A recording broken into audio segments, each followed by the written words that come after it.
No.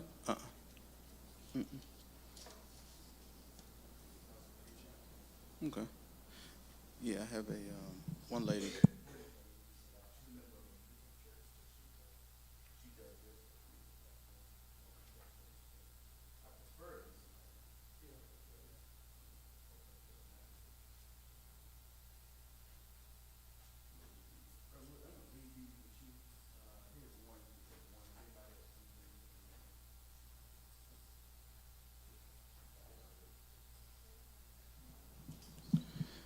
All right. Well, we'll go ahead and begin if anyone comes in. So for those who are online, who are watching, I do have my have the comment section open. So if you have any questions, feel free to put those questions in the chat. Also, you can see some links that are in the chat. Those will be the links for all of the documents, things that we're going to be going through tonight. You can put those together, print them out, or save them to your Google. Rules the cosmos, the God who sees us, the God who knows us, the God not only who watches us, but God who walks with us, and the God who also understands that we need to not only be good stewards over the 10% that we give, but also over the 90. And so, God, we thank you for this financial empowerment series that you have allowed us to grow, allowed us to expand, God, so that way we can be good stewards. Because when we're good stewards, God, we can bless others, God, and we can also be a blessing to the kingdom. So in your son's name we pray and give thanks. Amen. Amen. So on tonight, we will be dealing with understanding your credit score. So the first night, our first session, we dealt with dealing with budgeting as well as finances and understanding your money. Our second session, we dealt with the psychology of finance. And the reason why I actually was not going to teach again, but I decided to throw this one in there for free. So y'all not paying for this one, okay? Just so y'all know. All right, this one for free is because most people have a distorted view of what it means for a credit score. Raise your hands, or you can put it in the chat, or you can, even in the chat, you can hit a like or a love or a thumbs up. If you ever heard somebody say the words of, I pay for everything cash, I don't need credit. Y'all ever heard somebody say that? I don't need credit, pay for everything cash. The thing about not needing credit, or I went to go buy a car, and they told me they wouldn't let me get a car. They told me I had no credit. You know why? Because having no credit is worse than having bad credit, right? Because when you have bad credit, then people know that you just don't pay your bills, right? When you have no credit, then they don't even know how you pay your bills, right? So you've got you've got to have credit. Credit is a part of life. It's okay to have credit. It's just being responsible with credit. And I know we are taught, if you don't have credit, that's good, but there's a way that you can have credit and be responsible with credit to utilize credit when you need it. And so that's why we need to understand what that credit score means. Because let me also help you all to understand, just because someone has, and I've worked in underwriting for a long time. I've underwritten loans for well over 20 years. And I'll also tell you this, you'll walk in somewhere and the first thing, if someone gets turned down, they'll say, well, I got a 700 credit score. Well, that's good. I'm glad you got a nice credit score. You know what that means? It just means that you can handle a lot of debt. But there's more than just what your credit score says. It's also your debt to income ratio. So you can have a 700 credit score, but you can also be 80% in debt with only 20% for income. And then as an underwriter, we also have to factor in your utilities, right? So once we start factoring your utilities and your grocery, and you ain't got but 20% left over, and you got 80% going out the door, well, we know 20% going towards other stuff. And so then we start looking at, okay, your debt to income is not good. So there's several factors that go into looking at loans and different things of that nature, but a credit score gives us an idea. So Research shows that nearly 95% of purchasing decisions are made subconsciously, and emotional triggers like stress, guilt, and even joy can drive financial behavior more than logic. In fact, studies suggest that people are more likely to spend after, I told you all this before, after attending a worship service if financial habits are tied to emotional highs rather than intentional stewardship. And so you got to understand that when you feel good, you typically spend more money. And then there are those who, when they feel bad, that's when they like to spend to make themselves feel good, right? So for those who are in your packet, I'm going to ask you some questions. If you go to our back page, I'm going to ask you a few questions. So if you have a pen, for those who are online, you'll have these in one of the documents, but you can also write this down, or you can just think about these responses. I'm going to start off with a little icebreaker as far as your credit history goes. So for those who are online, if you could write this down, you could write your answers down. You could put them in the chat if you'd like. I'll read a couple of these responses off, and I'll take a couple from our audience. So first, what was the first credit account you ever opened? What was the first credit account you ever opened?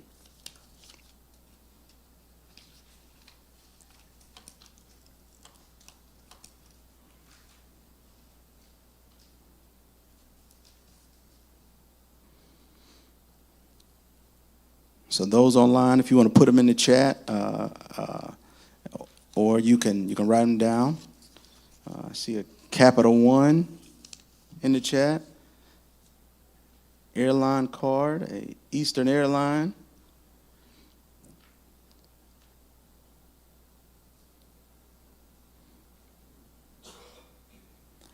Second question.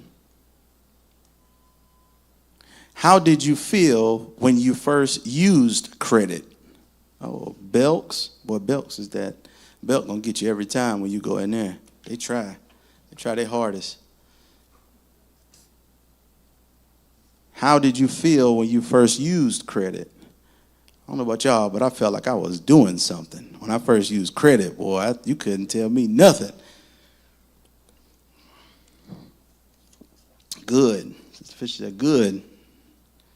Felt like you had arrived. You was grown now. All right. What do you wish you knew about credit back then?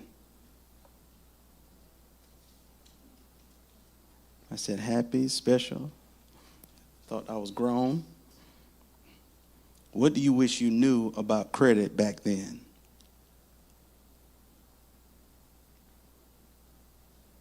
And then lastly, what's one thing you want to improve about your credit today? The high interest rate. Wish you knew that back then, right?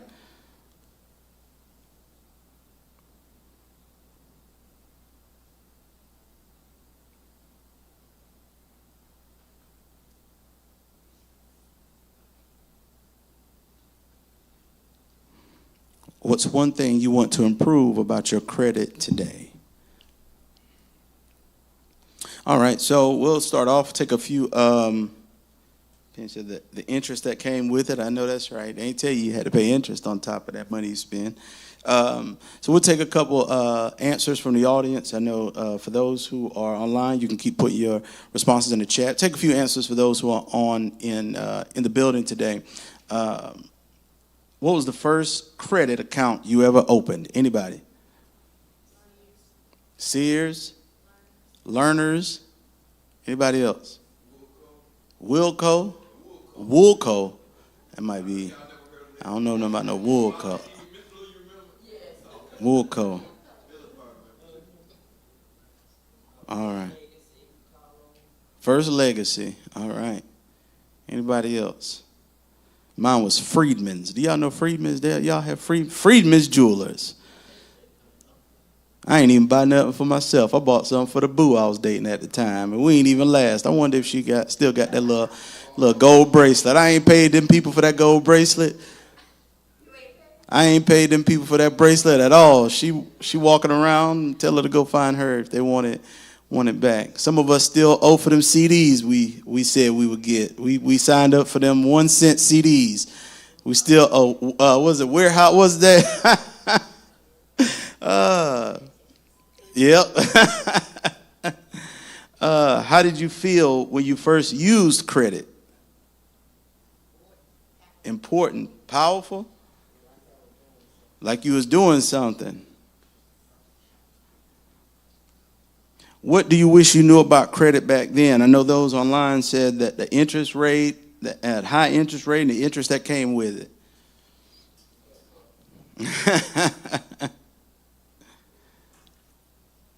I wish I knew how it can get you in trouble later on if you didn't pay it. It's so easy. That's right. It's so easy to get in trouble. And so I want you to think about this last question. You don't have to say this one, but I would want you to write it down. What's one thing you want to improve about your credit today? And that's something you want to take with you, that you want to learn and to improve as your credit as far as that's concerned on today. All right. So for our agenda on today. All right.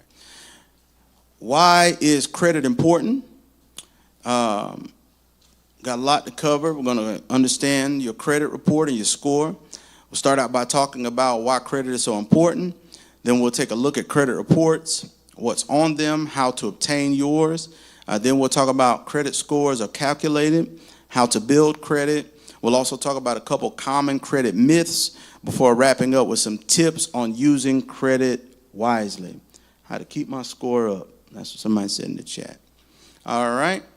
So let's go ahead and talk about why is credit important. All right. Why is credit important?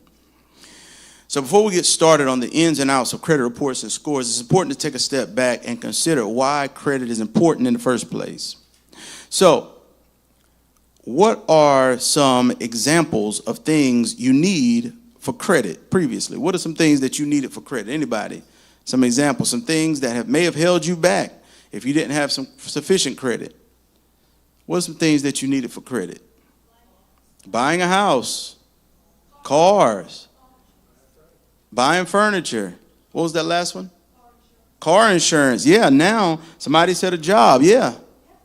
Yeah, now they pull your credit. Some a new car. Yeah, for a job now they pull credit. For insurance, they didn't used to pull credit. Now they pull credit. Because they want to see, are you responsible with paying? So before it just went off of the amount of accidents you had. Now your premium is not only calculated by that, but it's also calculated by your credit score. So it's several ways that credit now affects us even more than it did back then. And so you want to make sure that you understand your credit, what it looks like as you start applying for different things. All right? So why is credit important? Landing that dream job. Having good credit may help you land that dream job. Did you know that 38% of employers do credit checks? I work at the bank. Before you can work there, you have to be what's called bonded. And in order to be bonded, you have to have your credit check. And not only that, when you work at the bank, I don't know if y'all know this, but there's a saying. If your credit ain't good, when things get bad, the first thing you do when you work at a bank? That's right, because they equate credit scores with your integrity. And so if you are tight, things are tight, they don't want you around the money. So 38% of employers do credit checks.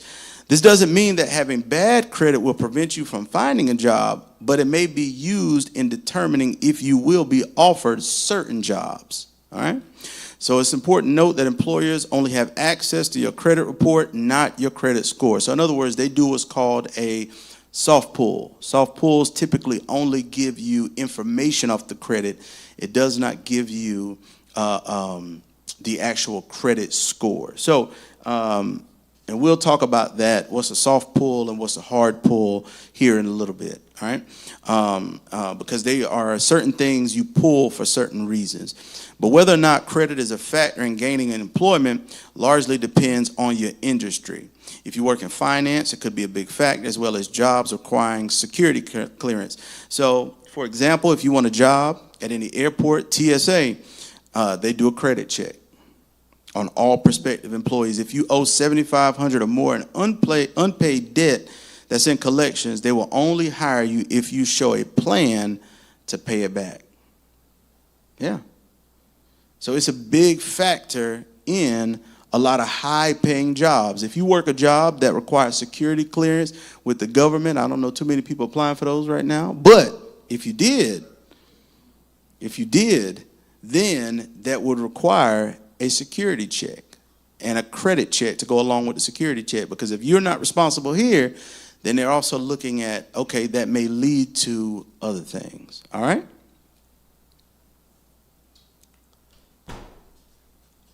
Renting. All right. So, Anthony, you can move over. Oh, you got it already. There you go. Renting or buying your own place. Your credit history comes into play when you rent or when you buy.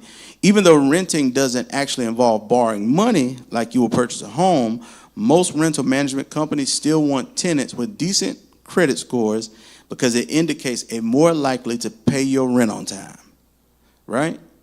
So they pull your credit if you're renting. And rent, when you are renting somewhere, that will typically also help them gauge on the security deposit. Because the more jacked up your credit is, the higher of a deposit you're going to have to pay, because what they're factoring in and what they're looking at is more likely not only you're not going to pay, but also what type of what is the way that you're going to leave. So when you leave, if they see that you've left several places, you've been evicted, then more likely what's going to happen is they're going to have damages. So they equate that with the credit score. Now, you might be clean as all can be, but they look at it from a different perspective, right? So that means that if you're not responsible here, you may not be responsible here. And if you're purchasing a home, credit plays a big role in determining if you are eligible to buy a mortgage. How many in here got a mortgage? Anybody online got a mortgage? Anybody in here got a mortgage? So you know, big factor in buying a home, right? And not only that, but they pull all three credit reports. They don't just pull one. They pulled all three credit reports. And basically what they're trying to do, because what most people fail to realize is just because something reports on one credit report does not mean it reports on the other. Do you all know that? So, for instance, just because you report on TransUnion doesn't mean that you have to report on Equifax, right?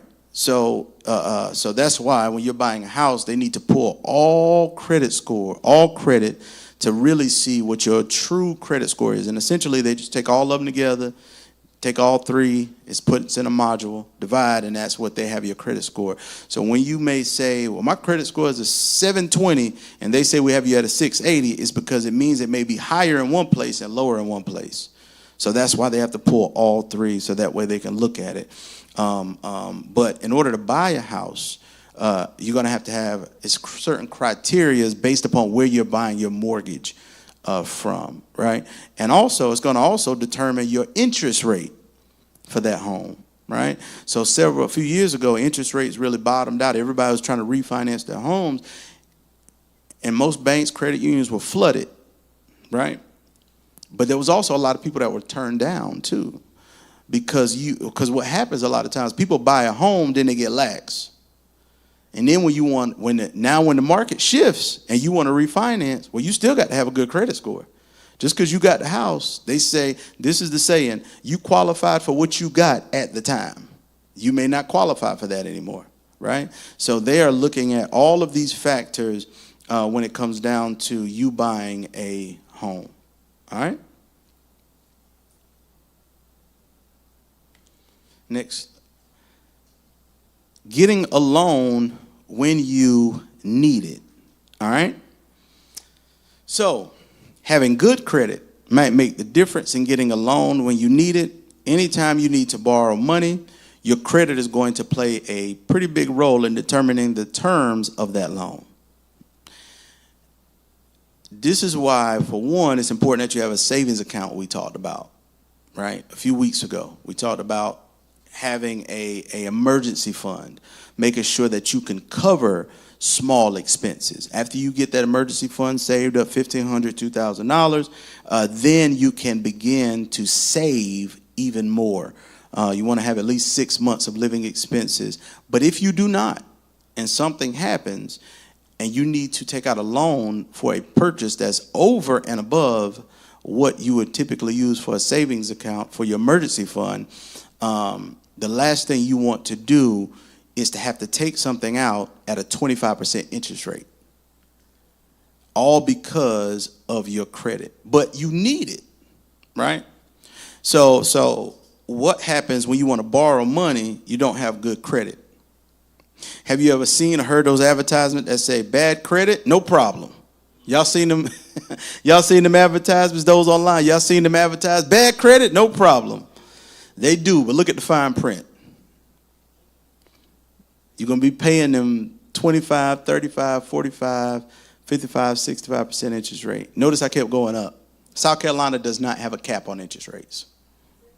South Carolina does not have a cap on interest rates. South Carolina is called a no-cap state. I ain't gonna say the color, but most states of a certain color, and I'm talking about between red and blue. Most states of a certain color, and it ain't the blue states, have what's called a no-cap rate. In other words, there is no cap to what they can charge.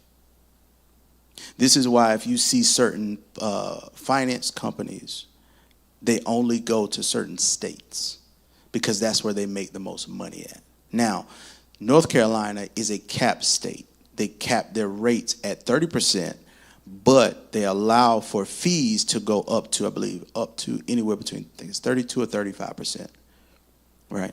So North Carolina it's only so much that they can go up. But South Carolina can be up to 95%, right? So you got to be very careful. Now, when your credit is good, you go to your bank, see? But when you need it, you've got to go somewhere because you still got a need. And so you want to make sure that when something comes up and you need it, you want to be able to go get it, but you also don't want to be paying it back for the rest of your life, right? Okay. So, and so when you see things like, what's the little places that they let you finance, the wash machines and the dryers and the Rent-A-Center. Yeah, Rent-A-Center. They got purses in there, and they got Jordans in there now. You can finance your Jordans if you want. Yeah, they got purses in there. Yeah, they got purses, they got Jordans, they got, you name it. They financing everything now. Rent-A-Center. Yeah, Rent-A-Center. They got it all in there now. You can get anything you want on Rent-A-Center. Yeah, you can go get you want some shoes that bad? Go get you some Jordans at 95% interest rate. You could have went and met Jordan for what you about to pay them for. So you want to make sure, this is why credit is so important. Because when you don't have options, see, credit gives you options. Let me say that. When you have maintained your credit, you have options. When you do not, you don't have options. Okay? All right. So, we're going to take a look at an example of a $250,000 mortgage. Okay? So, we're going to take a look at a 30-year fixed rate mortgage. Okay? So let's take a look at these two people. We have Diego, we have Angela. Two people applying for a mortgage. And let's say that all underwriting prices for Diego and Angela are equal. The amount of income is equal. The amount of stability. So underwriters look at things from this perspective. Stability, ability, and credibility. Those are the three. We call those the three legs. Now, some people add one more in there, but for the most part, those three legs, we call those the three legs of a chair. Stability, ability, credibility. What does that mean? Stability is how long you've been living where you've been, right? Do you move around a lot? Do you change residences every 6 months? You're not a reliable person, in other words, if you move around a lot, right? At least that's the way it's looked at, right? Stability, ability. The ability is, do you have income, right? Your debt to income. How does that look? Do you actually have the ability to pay for this car that you're trying to get, right? So stability, ability, and now credibility. Credibility speaks for itself. So those are the three things we look at. So let's say that Angela and Diego both have the income, so they both have ability. They have stability in their home life. And so while Diego and Angela may both get approved, let's look at the difference of the credit score impacts to their loan. So you see Diego has a 660 credit score. Angela has a 750. The interest rate for Diego is 5.25. The interest rate for Angela is 4.63. It doesn't seem that far apart. The monthly payment, $1,381. And the monthly payment for Angela, $1,285. Total paid over 30 years. You see the difference of the gap now? Of that 30 years is a pretty wide gap, $496,984. And then for Angela, $462,726. Now, look at the difference. The difference that an interest rate can make based upon credit. And based upon the rate that you get, because their income was the same, their stability was the same. The only thing that was different was the credit scores, right? So while you can get a home typically with a 660 credit score, the higher your score is, and then you meet all the other factors, the better the rate you can get. So it's not just about getting in that home you want, or getting in that dream home, or getting in that dream car. It's also about how much are you going to pay for that dream car, that dream home. So it's good that you're in a house, but how much you paying for the house, right? So you want to look at all these different things, because $1,285 and $1,381, depending upon who you are, that little bit of shift can really throw you off. Because not only that, this is the monthly payment. This does not include your taxes and insurance. So you got to remember that. So now they're going to check your credit once again for your insurance. Who you think going to have the better insurance? Angela. So now Diego is going to pay a higher monthly payment for his insurance. So now that widens it even more. So all these different factors go in to what you pay. It could be the same thing with a car. It goes down the same exact line, okay? So these 30 years, they make a big difference, and these credit scores can translate into tens of thousands of dollars. I said that Affirm program. So Penny, I'm going to address that really quick since she said it. You can go ahead and move to the next slide, Anthony. While you move to that next slide, I'm going to go ahead and talk about, I'm going to go ahead and address that Affirm. So actually, I think those two slides may be the same, Anthony. Just go ahead and go to the one, what's on your credit score. So I'm going to address that Affirm. So I was curious about that, this Affirm program. You know, everybody using Affirm. Does everybody know what Affirm is? Let me say that. Y'all know? Okay. So I'll tell those who don't. So Affirm is a program that allows you to pay over time, stretch it out into typically what I saw. I think the typical is like 4 payments. They do it with everything. You can go to McDonald's, and McDonald's will ask you, do you want Affirm? You can stretch out your burger. Yeah, it's crazy. They offer it at the grocery store. I just learned this literally, I learned this yesterday. I didn't know because I never used it. So at the grocery store, they put a button. It's a button that says, do you want to pay with Affirm Pay? And so you can finance your groceries, and you can break it up into 4 monthly payments or four monthly payments. Now, the thing that most people use it for is because they say, well, it's no interest. That's their gimmick. No interest. You don't pay any interest. So this is what I was told. So I said, oh, well, let me look this up because I'm curious. Stuff like this, working in finance, because I know the backside of something. There's always a gimmick. Like there's no way they would be in business if they just let you get out here, get some groceries, get some hamburgers, get some shoes, whatever they do, because I've seen it before. Like PayPal offers it as well. And so I looked to see what is the gimmick with that, right? They give you that time frame. But then I saw that if you late on the payment. See, they're not banking on you paying on time. You know why? Because you using Affirm Pay. So think about it. If you are using breaking your groceries up into 4 payments, your groceries, $120. Let's say a grocery is $120.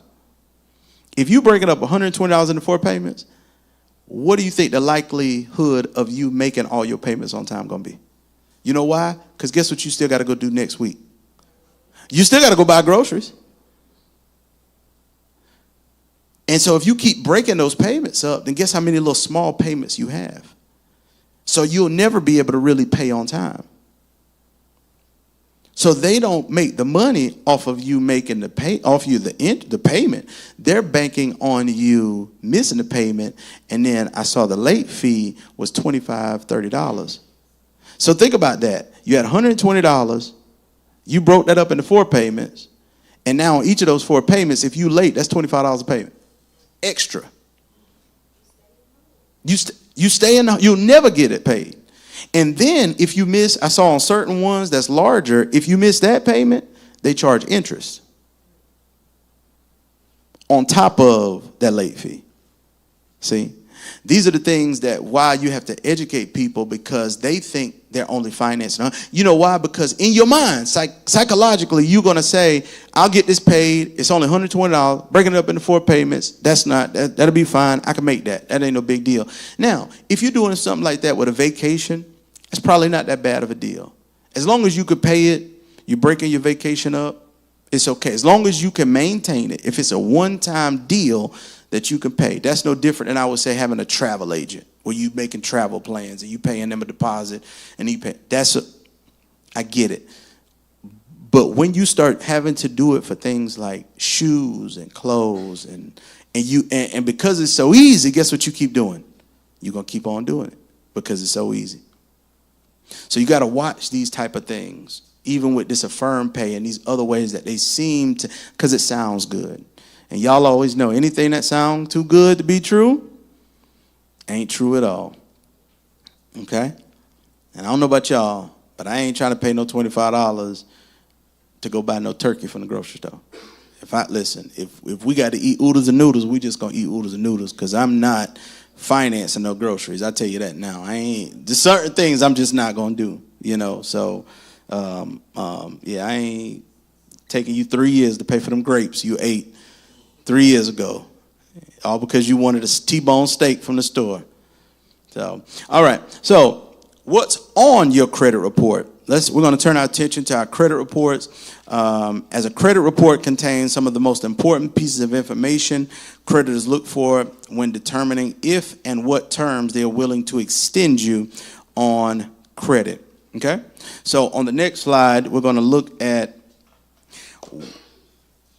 the 3 major credit reports are TransUnion, Experian, and Equifax. Those are the 3 main, and it just really depends on the institution, on what they want to use. Equifax typically all of them are just different. TransUnion is really out like a Midwest for most part, but Experian, Equifax are really good. All of them are it just depends on who the company is. They can choose whichever one. They can report to all 3. They can report to just one. They can report to 2. It really depends upon the bank institution. These are not required, just so you all know. Banks are not required to report your stuff to credit. I don't know if y'all knew that or not. They only do that so they can protect themselves. It's almost like everybody's playing one game. We want to make sure that I'm taking care of this other bank because I want them to take care of me, because I need them to report if somebody's not doing what they're supposed to do, so I won't give them credit, right? And so that way, so we're all in this together to make sure that we can all kind of house this, but no one is actually required to do this, because you have to pay to report to credit bureaus, right? You pay to report credit bureaus. Yes, ma'am.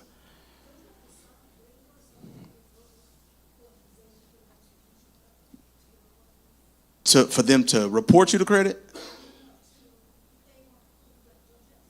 Yes, you have to be notified. Yes, you have to, in order for somebody to pull your credit, typically, even if it's over the phone, they will say, is it okay to pull your credit? or it's in the little small writing if you're doing it online, that you are acknowledging it's okay to pull your credit. Yes, you do have to give consent to pull your credit. So I'll tell y'all a funny story. When you are filling out a credit application, you can go by names. You don't actually have to go by, there's a lot of stuff that's in there. So like I said, I've been doing this a long time. Now it's very simple. It's just one button. You put somebody's social and hit a button, call it a day. Back when I first got started, you had to really sit down. There was a little small computer in the desk at the place I was working. You had to go in, you had to put everything. And they would tell you, don't you pull your credit. Because you can pull your own credit too.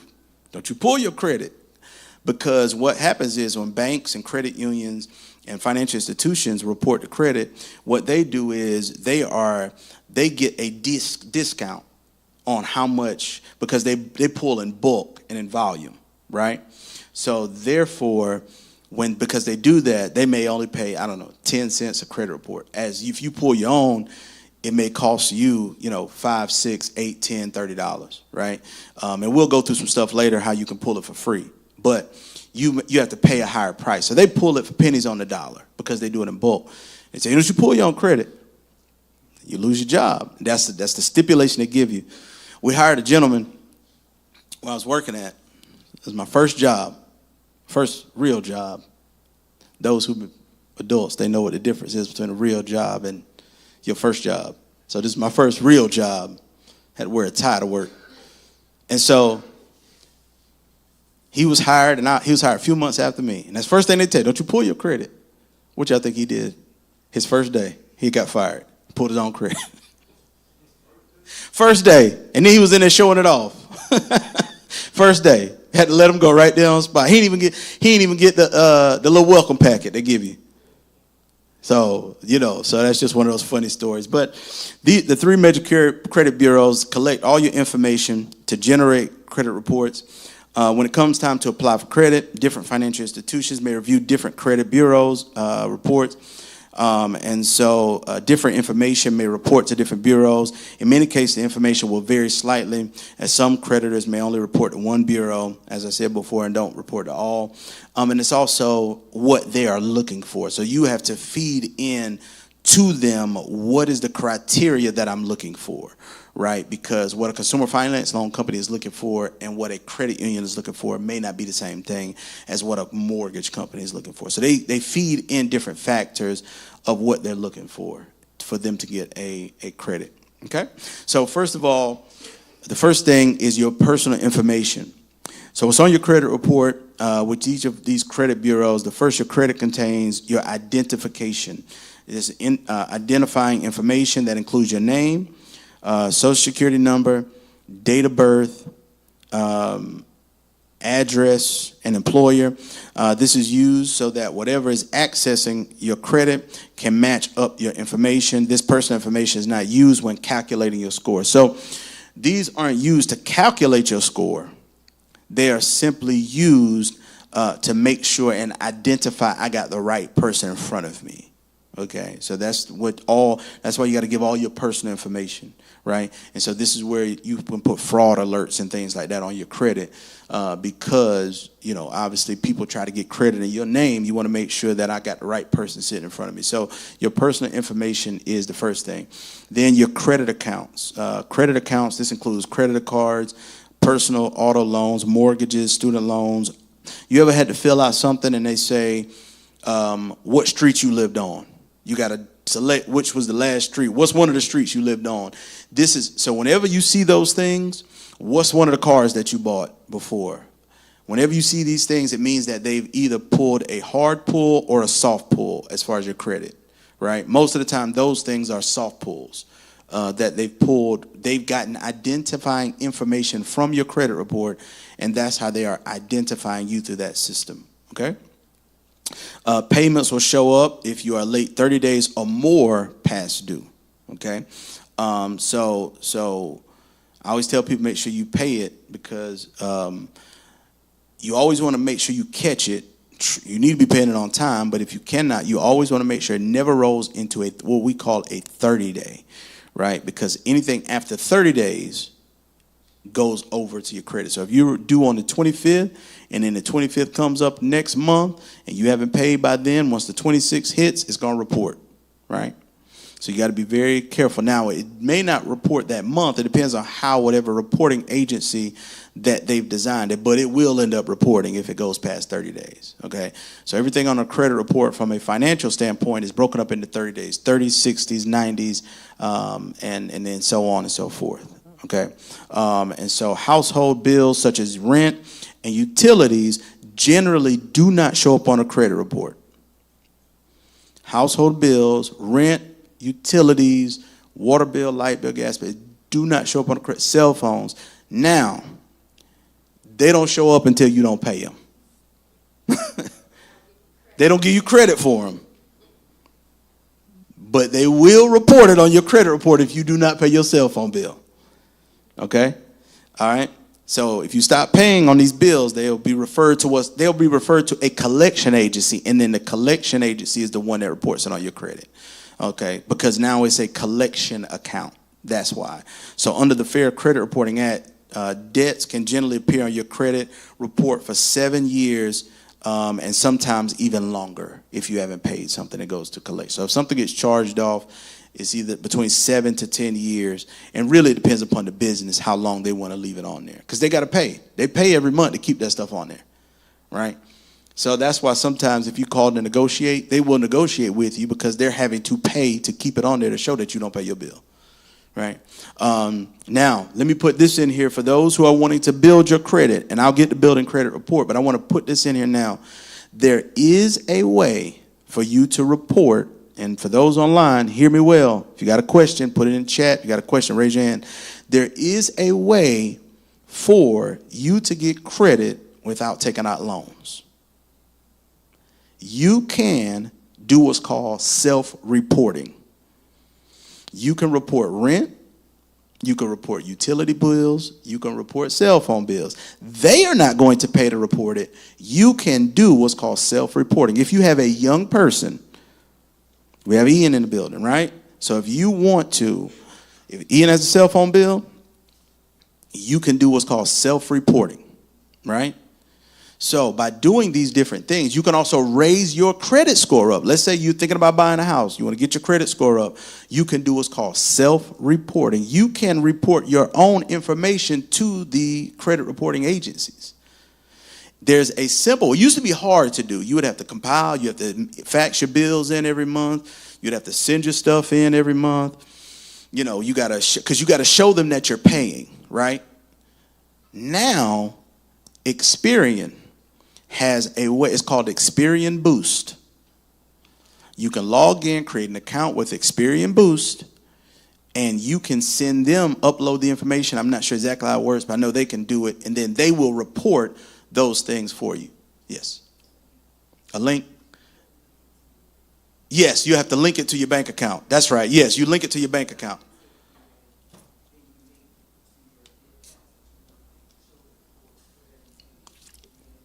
Thank you.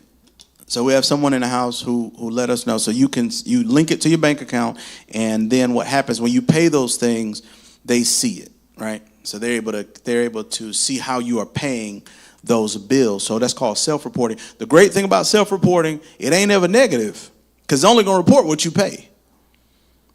So if you don't pay your cell phone bill next month, it just ain't going to report that you paid it next month. So it's only going to report what you pay. So that's the great part about self-reporting. So there is a way for you to do things and get credit without actually taking out loans. Okay? Yes, sir. If you do the self-reporting, do you have to pay? From my understanding, it is not. It's as long as you create the account. Am I wrong?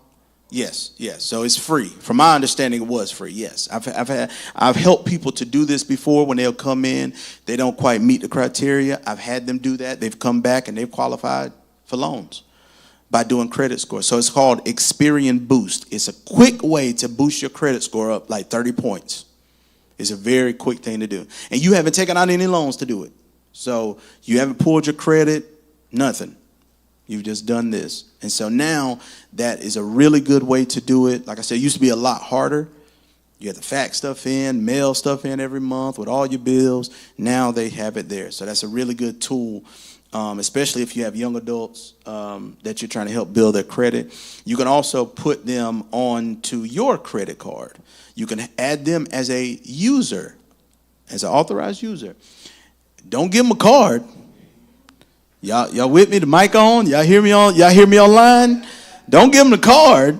Just add them in as an authorized user, right? And once you add them as an authorized user, it will start. So however you paying that bill is going to report on their credit. Now make sure you heard what I said. As long as you paying the bill, it will report on their credit to help them gain credit as well. So that's two ways that you can help. If you have young people in your home, you can really go ahead and start helping them with their foundation as far as credit is concerned now by doing those two things. Don't give them the card. She got the card. Somebody said that their daughter was buying hair and Chinese food. Lord. Well, the Chinese place was probably right beside the hair store, so she was going in one and then just going to the other. So, getting her hair done and eating some General Chicken. There you go. So I ain't mad at it. But yes, so there are ways that you can do to start helping your young people out as far as getting credit report, those who are in your life, to start helping them to build credit, but then start helping them to understand credit, And even with giving them a card, you can give them limits. You can put, locks on the card. You can set spending limits on the card, making sure that they are doing what they're supposed to do with the card, right? And so teaching them that responsibility early. So just wanted to put that plug in there. Next, we have public accounts. So public accounts, which can include things like bankruptcies, tax liens, or judgments, can also stay on your credit for 7 to 10 years as well. So if you get in bankruptcy, it goes in your credit. If you have any tax liens, they can go on your credit. And finally, inquiries. So what an inquiry is if somebody is trying to gain access to your credit. In other words, somebody pulled your credit. You've asked to be extended credit, and somebody pulled your credit. So there are two types of inquiries. This is what I told you we'd get to. There are what's called hard pulls, which is anytime your credit is reviewed for the purpose of extending credit, such as applying for a loan. And then there are soft pulls, soft inquiries, which means checking your own credit is a soft pull. When your current or potential creditor promotional offer. So you know how you get those things in the mail that will offer you credit? They pulled your credit. That's how they're offering you that 0% interest rate. So those promotional things that you get, they don't just send that to anybody now. Let me tell y'all something. When I ain't had no credit, or when I had some jacked up credit from that Freeman's card I told y'all I ain't pay for, they didn't send me no offers. Because they knew we ain't giving him nothing, right? And so while both of these soft and hard inquiries will appear on your credit, only hard inquiries impact your score. So you'll hear people, say, you pulling my credit, you want to make sure, is it hard or soft pull? Let me tell you something. If you called and asked for a loan, it's always going to be a hard pull. If you are trying to actively get something, it is going to show in the very bottom of your credit report. Typically is where inquiries show, right? Because you are actively trying to get something. Now, if you go somewhere and you say, I think I get it from Capital One all the time. They'll say it's Capital One Navigator. You can apply for a car with no effect to your credit through us. Now, there's a twist to that. You can. But then when you go get the car, they got to actually pull the credit, right? So they'll do what's called a pre-approval. So there's two things that y'all get in the mail. There's a pre-approval and a pre-qualify, all right? Let me help y'all understand the two. Pre-qualify just means you met the very basic there is. That's that soft pull. You met the very basic there is. You pre-qualified, right? Pre-approval means that you are actually pre-approved to go get something. Okay. All right. Now, it can still fall apart. That's why when you go get a house, they say you pre-approved.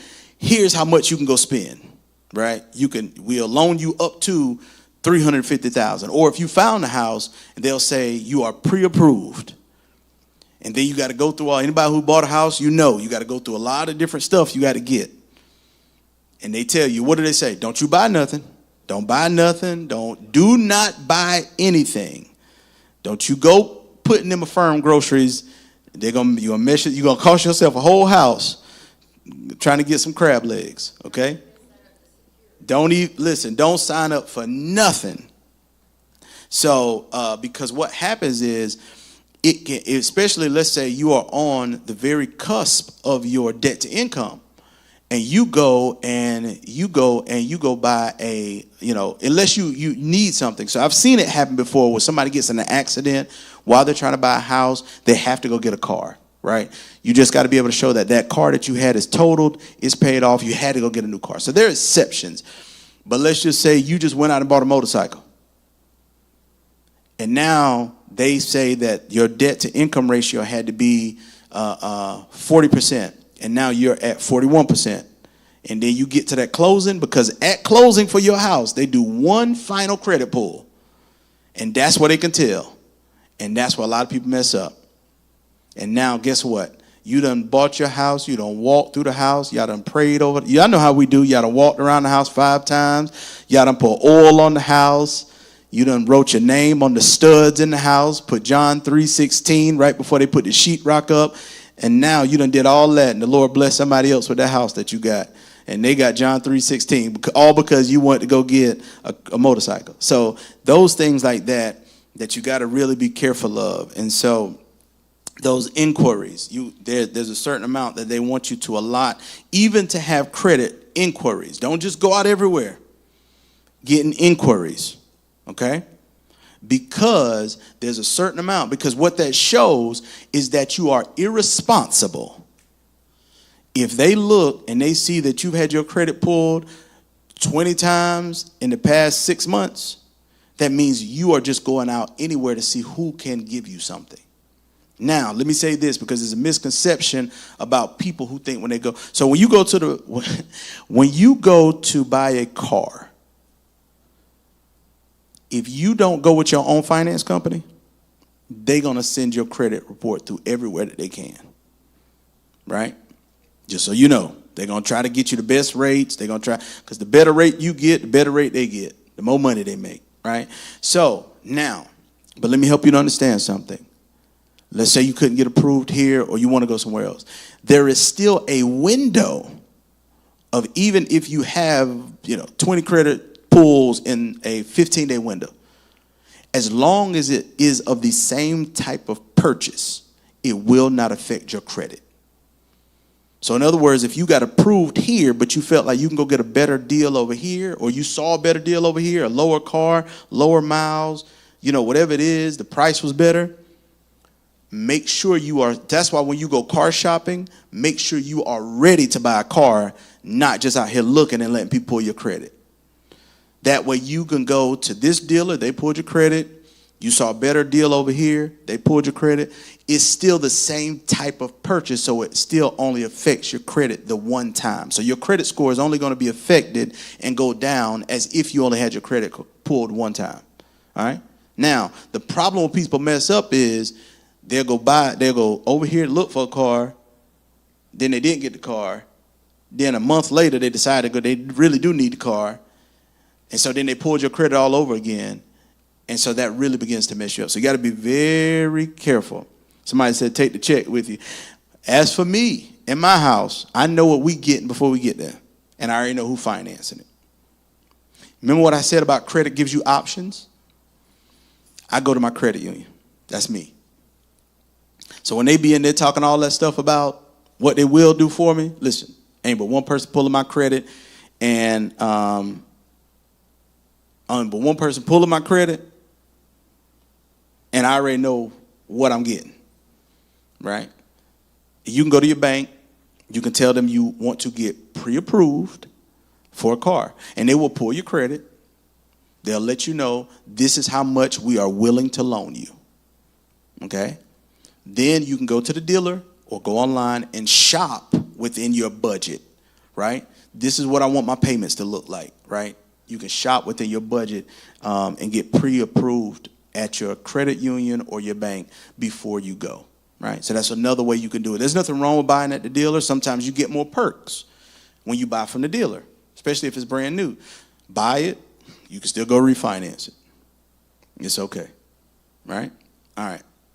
So let's go to what's on your credit report. Positive credit activity stays on your report indefinitely. There is no requirement in the Fair Credit Reporting Act for credit reporting agencies to remove positive information such as on-time payments. They can remain on your credit reports indefinitely, especially if the account remains open and active. Even after a positive account has been closed or paid off, it can still remain on your credit report as long as 10 years. So what that means is if you have a card, right, that it's a credit card, you've been paying on it, you've had it for years, it can stay on there forever. You can pay it. Credit cards are what we call a revolving accounts, right? So you have installment accounts, you have revolving accounts. So the way you think about that is a car loan. You're paying installments on it till it's paid off. Revolving, just think about a revolving door. You borrow off of it, you pay it back. You borrow off of it, you pay it back. That can stay open as long as you keep that account open. Now, if you close that account, then it can stay on your credit report as long as 10 years and it'll drop off. But as long as you're keeping it open, it'll stay open. You just pay it, just keep staying open, all right? Now, obtaining your credit report. And if anybody has any questions in the chat, feel free. If you have any questions in the audience, feel free. It's important that information on your credit report is accurate. According to a study conducted by the Federal Trade Commission, 1 in 5 people have an error on at least one of their credit reports. Let's talk about how to get a copy. So if you look at your packets, and for those who are online, I've given you some resources and some tools as far as your credit is concerned. All right, so it's the second to the last page. For those who are online, if you can go up into those Google documents and you can find those resources. So you can go to annualcreditreport.com, and so you can get your free credit report from each bureau once per year by going to annualcreditreport.com. You can get a free copy of your credit by going here once a year, okay? MyFICO.com, you can learn about FICO scores and factors. ConsumerFinance.gov, resources from the Consumer Finance Protection Bureau, and then IdentityTheft.gov, file report. So as far as obtaining your credit score, an accurate credit report, not score, but accurate credit, annualcreditreport.com. That is the most accurate. Now, we know that most credit cards, most banks now allow you to have your credit. Right, they will give you a scoring model. These aren't true scoring models. So you have what's called a Vantage score, and they often give you a Vantage scoring model. It's still close. Usually it's about maybe 5, 10, 30 points off, something like that. Credit Karma was the big thing at one time, and so you can steal your banks, your credit. If you have a credit card, everybody gives you credit reports now, right? But the most accurate that you can get, because when you go on annualcreditreport.com, you are actually getting it from Equifax or TransUnion or the other one. So you're getting it from one of those three. And so you can pull your own credit, right? It's a soft pull. And so for those online, annualcreditreport.com, okay? So let me explain to you how that works. You have this option of getting all 3 reports at the same time. If you've never seen your report, it's kind of a great idea. So you get these report every 4 months. For example, if you get Experian in May, Equifax in September, and TransUnion in February. So you got to go 4 months, but you get it once a year from each of those reports.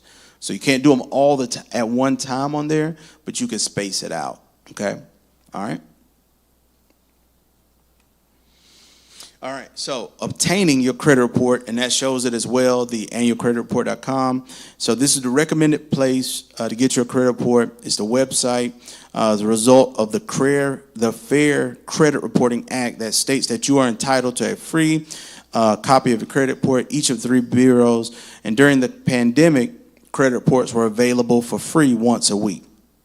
This has been extended indefinitely, meaning you have access to all 3 of your credit reports on a weekly basis. I wouldn't suggest that you do that. You drive yourself crazy. Ain't no need in pulling your credits. You know, if you've got any type of banking account, you can kind of find that out anyway. Okay. There's a mail-in option for anybody. I put it on here, but you can mail. You can mail requesting to get your credit. And this is the mail-in option, but I would just say log in online, and you can get it from online. Okay? Now, the credit reports are available for free, but the scores will cost you a little bit. It's between $6 to $8 per bureau. So if you want your actual score, you just have to pay a little more to get your score. But the report itself is free. And so the main thing about getting those reports is because you want to see if things are accurate on your credit report. Because if they're not, then you need to reach out to that creditor, because this could make or break if you're going to get a house, let's say, and they report in the wrong income. Or let's say you paid something off and they have not notified the credit bureaus. You paid it off 3 months ago and it's still showing as an active account, right? Let's say a balance is too high, right? Because those are the things that are being looked at, right? So those are the things you want to kind of review your credit report for, to make sure that the accuracy is correct. And you may have to reach out to those individuals to let them know. All right? All right. So I'm just go over this one really quick. Anthony, I'm going to slide through some stuff. I'm going to talk about filing a dispute. You can actually file a dispute with a creditor and with the bureaus. So if it doesn't resolve it, you can, there's on the Equifax website, you can actually file for inaccurate information. And also for identity theft is a big thing right now. You want to make sure they have ways, I think IdentiLock or something like that. You can go lock your credit report. You could you can actually call the 3 bureaus and freeze your credit. Okay? Now this I do want to cover. Okay? All right? You can go all the way down to the one that says placed a credit freeze. This is actually a good thing to do. You can put a freeze on your credit. So this prevents anyone who has your information from continuing to open accounts as you. You can typically do this by calling the credit bureau or going online to their website. It's important to note that this freeze prevents anyone from applying for credit with your information. Watch this, and you. So sometimes you'll forget, you'll call up, say, I want to get something. You apply for credit. They're going to call you back and they're going to say, we can't get into it because you got a freeze on it. You will then have to call the credit report, the credit agency, and ask them to unlock it. And typically they'll say, how long do you need it unlocked? Right? And then it'll go back locked after whatever time frame you told them to. So it's a good way to put a freeze on there so nobody can open your credit, including you, without that call. Okay? All right, let's go ahead and move down to how scores are calculated, Anthony. So let's make sure to understand what is on your credit, making sure the information reported is accurate, but now I want to talk about how the score is calculated. All right, so the 3-digit number designed to reflect your credit risk and likelihood of payment. So if you can see that little model on the side, a credit score is a 3-digit number that uses the information on your credit report to quantify the likelihood of repaying by reviewing how you manage previous accounts. Scores range from 300 up to 850. Although it is possible to have a 0 if you've never had any credit, the lower your score, the higher risk an individual appears to a creditor. So obviously 300 is the lowest, 850 going up is the highest, and based upon those ranges will depend upon the financial obligation or the interest rates and things like that, or whether they will extend you credit or not. Okay. The FICO score. Remember, you heard me say Vantage score and FICO score. So FICO score is what TransUnion, Equifax, and Experian use. They use what's called a FICO score. A Vantage score is a different scoring model. And so what they do is on the lower end of the spectrum. All right. So that's why you heard me say, if the Vantage score, Credit Karma, when people, I couldn't stand when they started out, give everybody a score, and then they call you up and say, well, no, my score is 700. Your score is a 550. Okay. Because Credit Karma was not reliable. They've tightened things up now. Usually it's about 30, 40, 50-point swing. But a Vantage is based on the scoring model, right? And so these three is the most widely. And another model, and so these sites that offer free credit scores, that's what they do. Because there are different credit scoring models, you score maybe depending upon where you check it. This doesn't necessarily mean one is wrong. It just means different scoring models look slightly different, okay? All right. So now, as you can see, how scores are calculated. All right. The largest factor impacting your score is payment history. 35%. Making every payment on time every month is one of the very best things you can do for your score. So y'all see how big that is? And in your packet that you've been given actually talks about the different aspects of the what affects your credit. Okay, so you'll have that listing, and so Anthony, you can go to the next one. Next, 30% of the amount owed is the second biggest factor. So creditors want to see loan balances decreasing, not hovering around the same, or increasing over time. Okay. All right. All right. So credit utilization specifically looks at revolving credit lines, like a credit score. The thing about a credit card, let's say if they give you $1,000 on your credit card, you really don't want to spend but $500, right? Because they look to see if you're maxing out your credit cards, right? Because if you're maxing them out, to them, as far as that scoring model, it will affect your score, okay? So it's credit utilization. So even if you get a $1,000 card, you really only want to use maximum really $500. If you use over that, you want to pay it back before it starts to report on that 30-day, okay? Next is the length of credit. 15% is the length of credit history. How long your credit accounts have been open. This includes the age of your oldest account, the age of your newest account, and the average of all your accounts. The longer your credit history is, actually the better for your credit, right? You'll have people that will come in and they'll get something, they pay it right back off. They'll get something, pay it right back off, right? They'll get it, they'll keep it for 6 months, pay it right back off. And then eventually they get turned down. You know why? Anybody know why? Anybody in the chat know why? Anybody in here know why? No history. No history. It sounds good though, doesn't it? You get it, you pay it back off, right? I would think it sounds good. I've got my money back.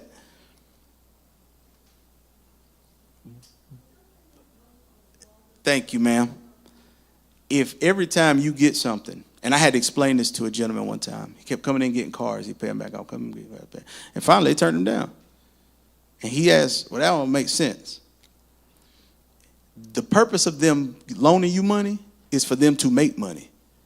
If every time you come in and you're going to pay it back off in 2 weeks, 3 weeks, a month, 2 months, I'm not making no money. Why am I loaning you $30,000 and $40,000 when I can loan $30,000 or $40,000 to somebody else that's going to keep it for 2 years?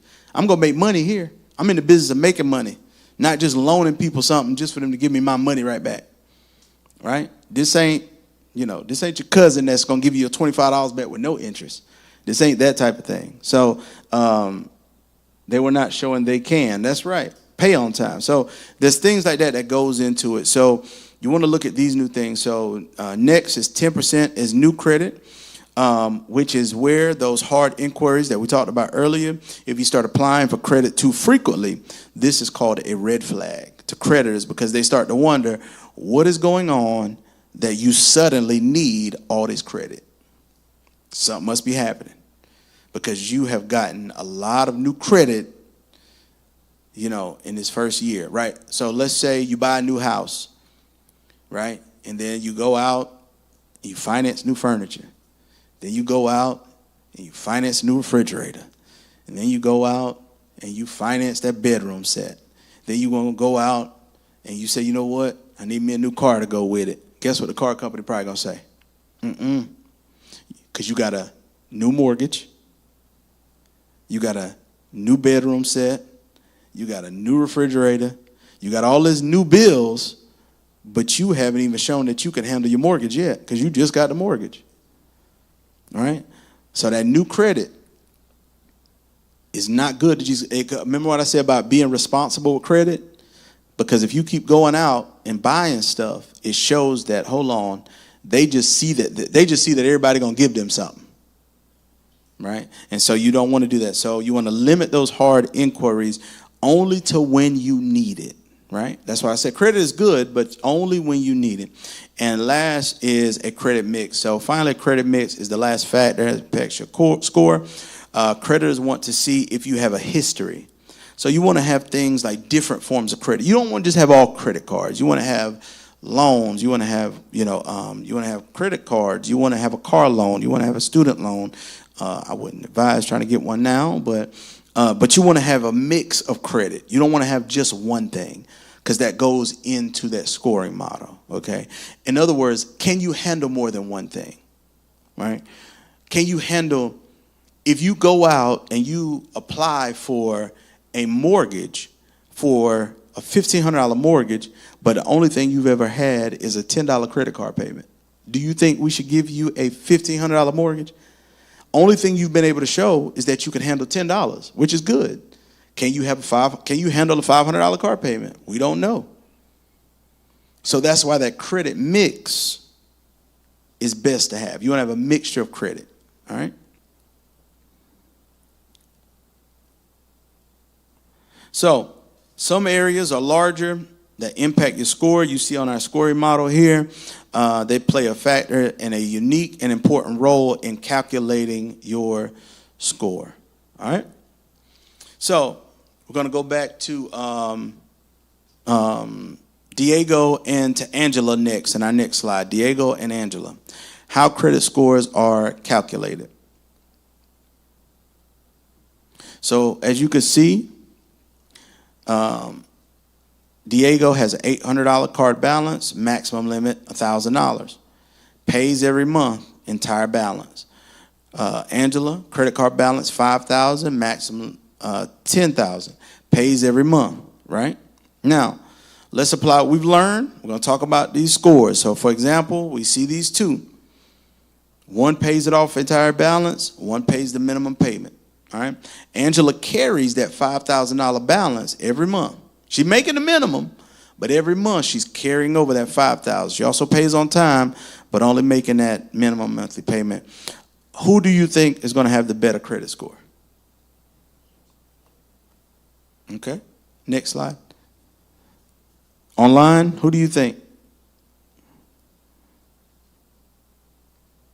People in the house said Angela. All right. You all are right. Because Angela's going to have this better score despite being more in debt and probably taking years to pay down her balance, plus a bunch of interest. There's one thing working in her favor: the ratio of her balance to her overall limit. So notice he was at 800, his maximum was 1,000, but he was using well over 80% of his balance, right? So while she's carrying more debt, she has shown she can carry more debt, which is why she probably got to the $10,000 limit anyway, because they don't just hand those out. So more than likely, she has been steady progressing because of this, okay? Now, that being said, while Angela may have a higher score, I want y'all to watch this though. Diego is in a better financial position. Because next month he can simply charge less on his card, and within 30 days his score will go up. Right? Now Angela may struggle to pay down her debt because she's only able to afford those minimum monthly payments. See, what she's paying in a minimum monthly payment is probably close to what he's paying just to pay that card down. A $5,000 credit card with compound interest is probably around $300 a month.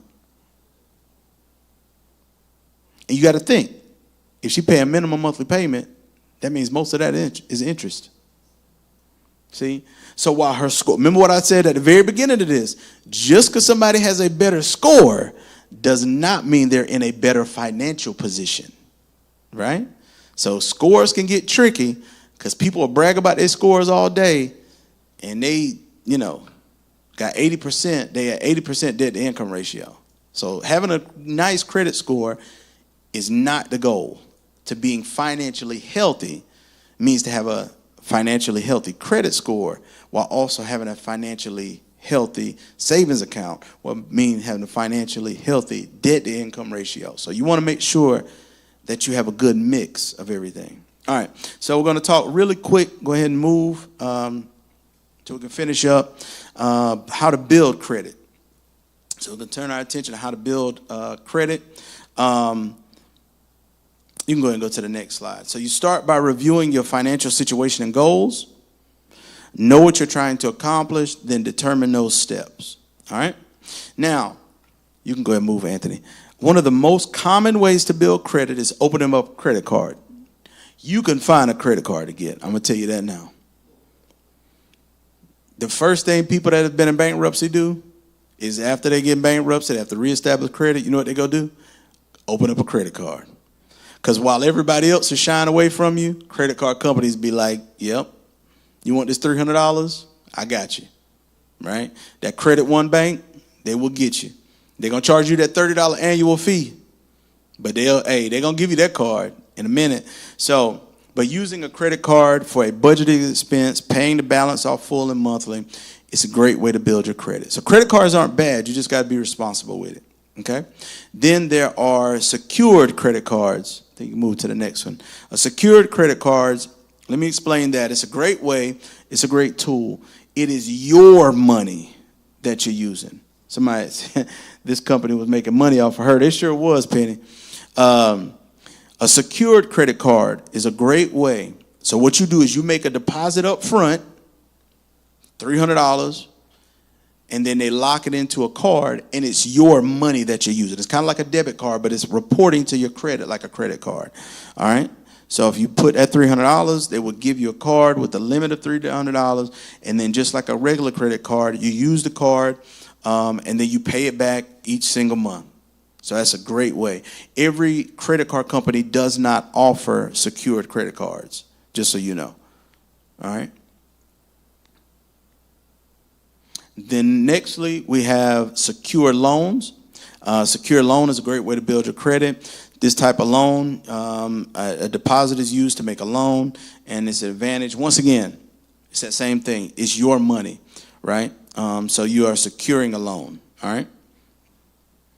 Now, next one, a cosigner.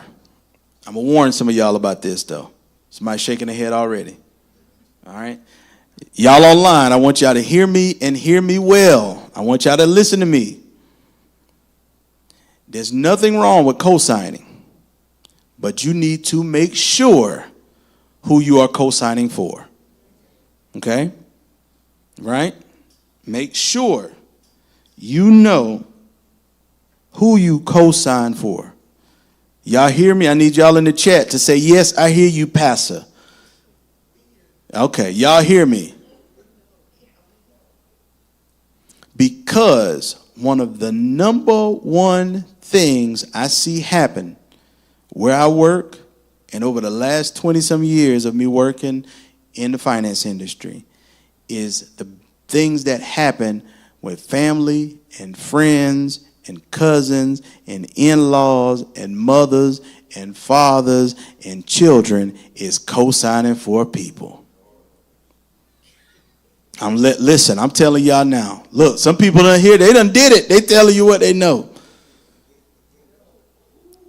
I bought somebody a phone years ago. Thought they was paying the bill. The people called me, it was about to get reported to my credit. I paid it, cut it off. They called me from somebody else's phone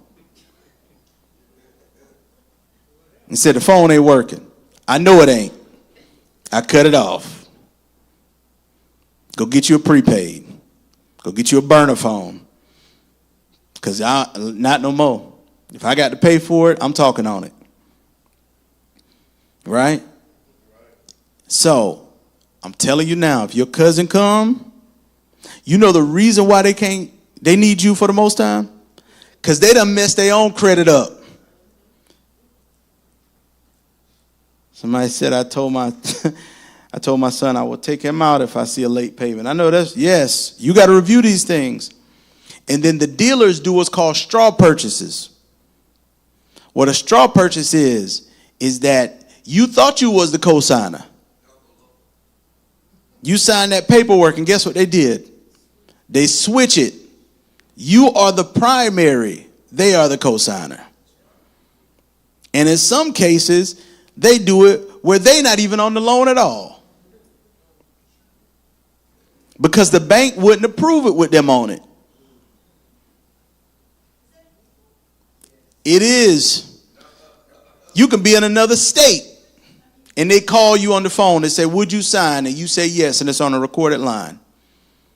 You got your credit pull, you did everything.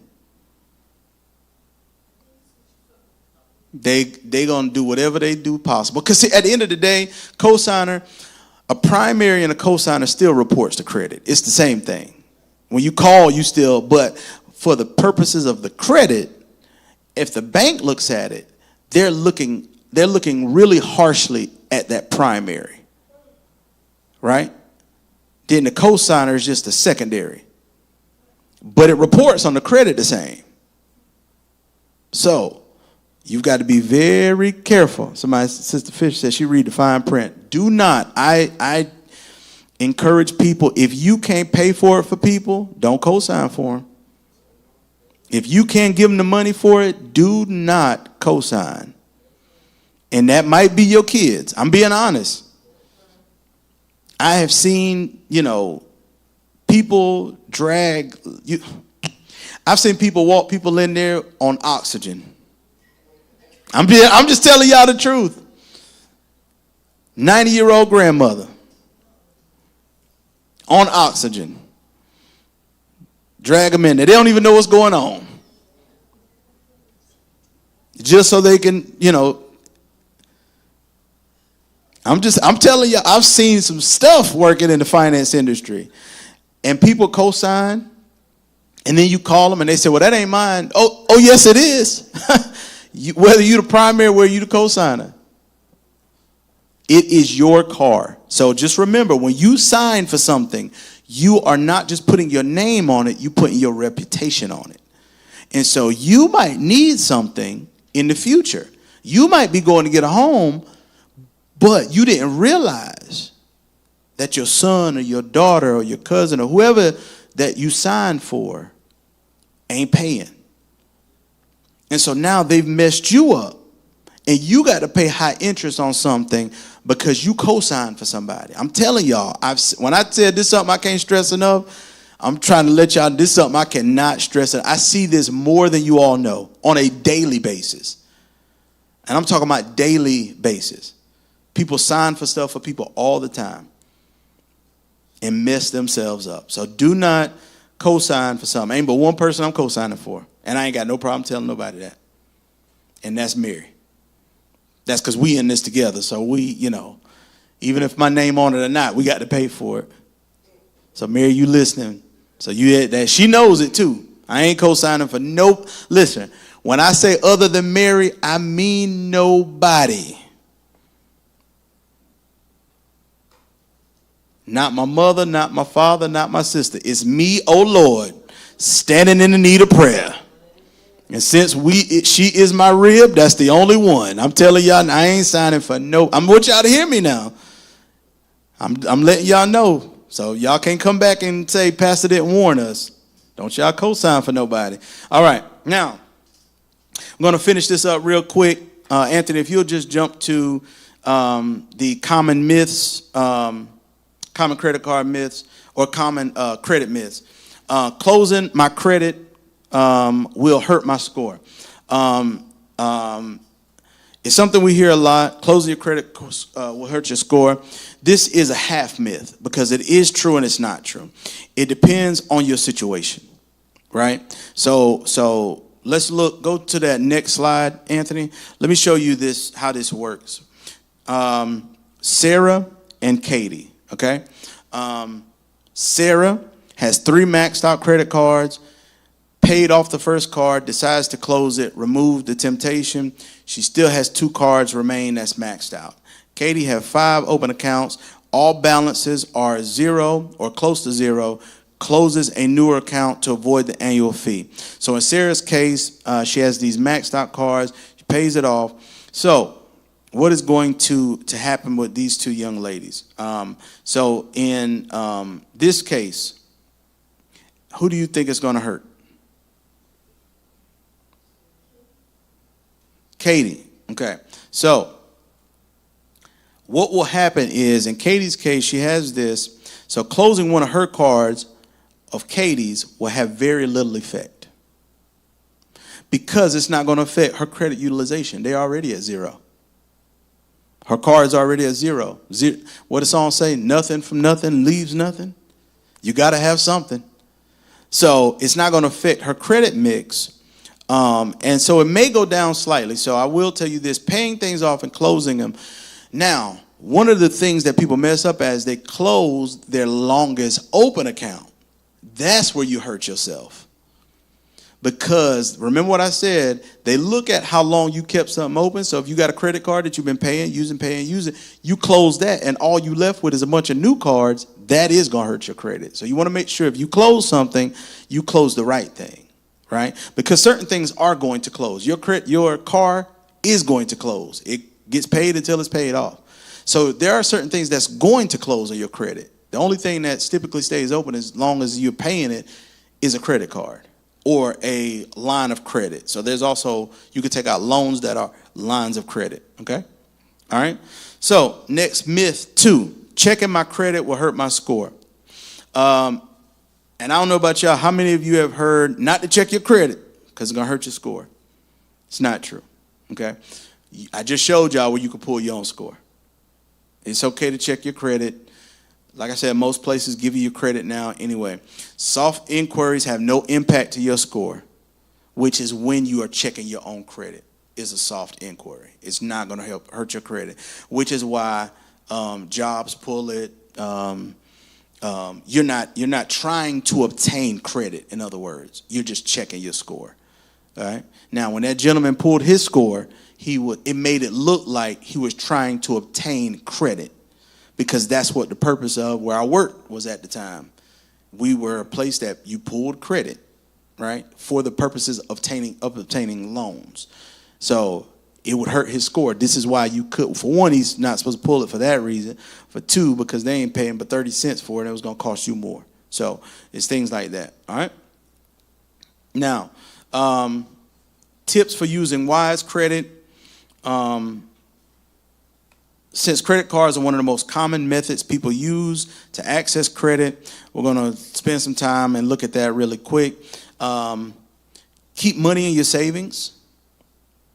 Having money in your savings as a backup, you all heard me say that, so you don't need credit, right? You only need it for large purchases, right? If you have money in your savings account, something comes up, a blown tire, the last thing you want to do is go to, I was going to say Sears. Sears still around? Sears still doing automotive work? They're not?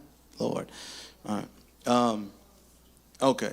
So Sears used to do it. So the last thing you want to do, though, is have to go to Pep Boys, and they got that credit card sitting up there, and you need to finance a tire for $400. Now, you don't get me wrong. You got to do what you got to do, but this is why you want to have an emergency fund. That way you don't have to take out a credit card to replace a $400 tire. Okay? All right. Because that $400 tire, if you just have to pay minimum payments on it, going to end up costing you $800.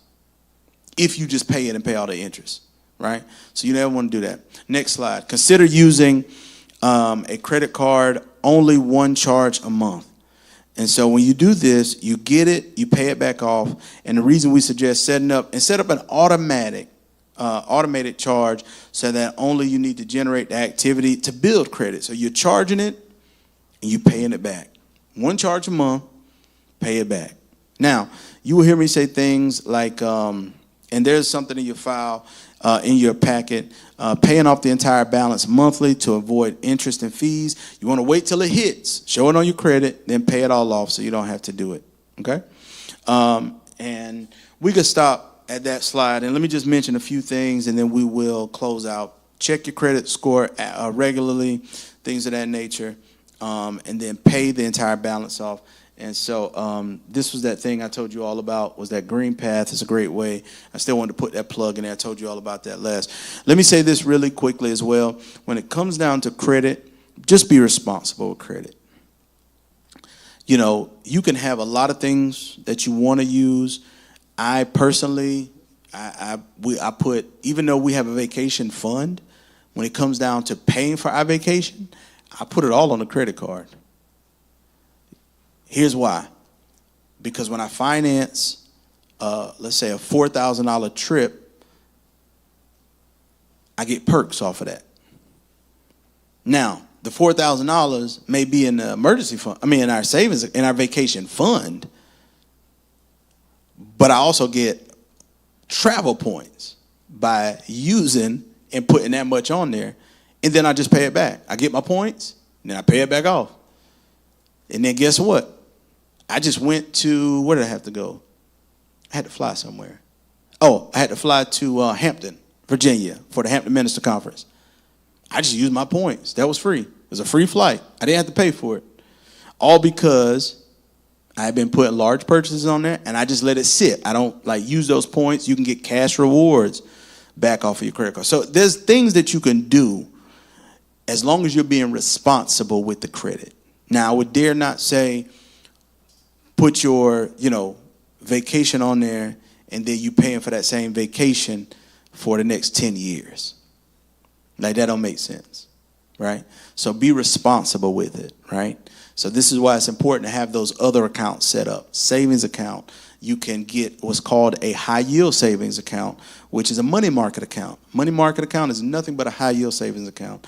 I'm trying to think of the name. Ally is offering, well, at least they were offering a 4%, which is unheard of, high yield savings account, money market account. In other words, you put money in there, they're going to give you 4% a month. Put somewhere where your money makes money, right? So when you're setting up these accounts, don't just set them up in a regular savings account. Look at your accounts, find out what's going to give you the best return, and then when you start putting your money in there, that 4% of $4,000 starts to add up as long as you leave it in there, right? So let your money make money for you. Sister Fish says, I love that free flights and free car rentals. That's right. Your credit card gives you these perks, right? So there's nothing wrong with having, but you got to use it wisely, right? All right. So in your packets, you'll have a few things here, and then we'll go ahead and close out. So this has credit basics and some definitions. It also has a credit report review worksheet for you, credit score factors chart, the credit building action plan worksheet, credit myths, and tips for using. And then there's also some bonus resources for you in there. All right. Any questions, comments, or concerns? Any questions in the chat? Questions any questions? Anyone? Okay. Y'all feel like y'all know a little bit more about credit now? It's a lot, but as long as you use it wisely, it's a benefit to have credit. It is not a bad thing to have credit, right? And the thing is, we've been taught so much that credit is a bad thing, and it's really not. It's really not. It's really not. Because in this life, for the most part, you need it, right? Don't ever think, And credit ain't for poor folks. Let me tell y'all that now. Rich people use credit too. Beyonce and Jay-Z just took out a $54 million line of credit on their house. I don't know why that was news, but it was. I don't know why anybody needed to know about Beyonce and Jay taking out $44 million. But it's a loan, right? It allows them to do other things, right? So instead of taking out home loans, you can take out this home equity lines of credit, right? You don't have to refinance your mortgage. You could take out a revolving line of credit on your house. You borrow it, pay it back. Borrow it, pay it back, right? And typically it's at a lower rate, right? So there's ways, but make sure that you're just being responsible. But the main thing I want you all to get from this is credit, having credit, not just good credit, but responsible credit, gives you options. You're not stuck having to, get these cash loans that they be promoting on TV. You're not stuck having to pay high interest if you're responsible with your credit. All right? All right, let's close out in a word of prayer. Dear Heavenly Father God, we say thank you. Thank you, God, for helping us to understand credit a little bit more. God, knowing that by understanding credit, we can be better stewards of our credit. Because, God, that means if we are able to be responsible with our credit, that we don't have to pay all this high interest and get stuck in high interest debt. Because, God, you don't want us to be stuck in debt. You want us to be the lenders and not just the borrowers. So, God, right now, we just thank you for pouring into us in this class tonight. That way we can see that there's nothing wrong with having credit, but there is a way that you can be responsible with credit. And not only that, God, you don't want us to be stressed out in life, worrying about how we're going to pay these high interest bills and high interest debt. You didn't design us just to work all our life, just to pay somebody else back.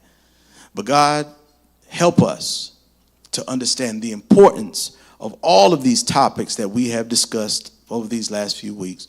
It's in your Son's name we pray. Amen. So as we finish up, we have 2 more classes, and then we will conclude this financial series. Now, I am right on this one, okay? I was wrong on it the last time, but I ended up being right.